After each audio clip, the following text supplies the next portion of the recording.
ସାଧାରଣ ସ୍ଥାନରେ 5 ଜଣ କିମ୍ବା 5 ଜଣରୁ ଊର୍ଦ୍ଧ୍ୱ ବ୍ୟକ୍ତି ବିଶେଷ ଏକତ୍ରିତ ହୋଇପାରିବେ ନାହିଁ। 2. କୌଣସି ସର୍ବସାଧାରଣ ସ୍ଥାନରେ ପବ୍ଲିକ୍ ର୍ୟାଲି, ଶୋଭାଯାତ୍ରା, ପ୍ରଦର୍ଶନ, ଧାରଣା ଓ ନାରାବାଜିକୁ ସମ୍ପୂର୍ଣ୍ଣ ନିଷେଧ କରାଗଲା। 3. କୌଣସି ପରିସ୍ଥିତିରେ ସର୍ବସାଧାରଣ ରାସ୍ତା, ଜାତୀୟ ରାଜପଥ, ଚଲାପଥକୁ ଅବରୋଧ କରିପାରିବେ ନାହିଁ।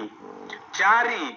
ସର୍ବସାଧାରଣ ସ୍ଥାନକୁ କୌଣସି ପ୍ରକାରର ପ୍ରାଣଘାତୀ ଅସ୍ତ୍ର ଯଥା ଲାଠି, ଖଣ୍ଡା, ଭାଲି, ଭୁଜାଲି ଆଦି ନେଇକରି ଯାଇପାରିବେ ନାହିଁ।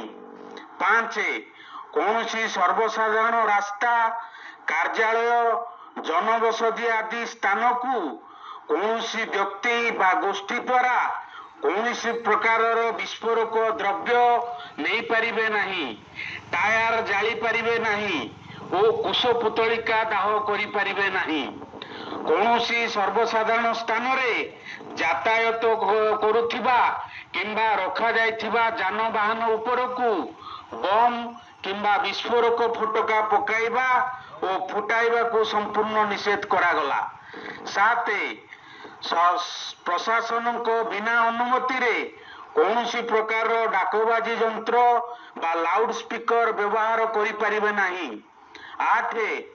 ୱାର୍ଡ ନମ୍ବର 21, 22, 1, 2 ଓ 3 ଅଞ୍ଚଳ ମଧ୍ୟରେ ଥିବା ଅଙ୍ଗନବାଡି କେନ୍ଦ୍ର ଓ ବ୍ୟବସାୟ ପ୍ରତିଷ୍ଠାନକୁ ପ୍ରଶାସନଙ୍କ ଅନ୍ୟାଦେଶ ପର୍ଯ୍ୟନ୍ତ ବନ୍ଦ ରଖାଗଲା।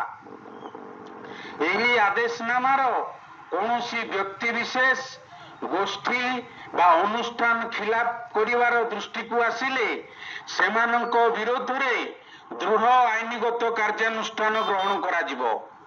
ଏହି ନିର୍ଦ୍ଦେଶନାମାକୁ ସମସ୍ତ ଜନସାଧାରଣ ପାଳନ କରି ପ୍ରଶାସନକୁ ସହଯୋଗ କରିବା ପାଇଁ ଅନୁରୋଧ କରାଗଲା।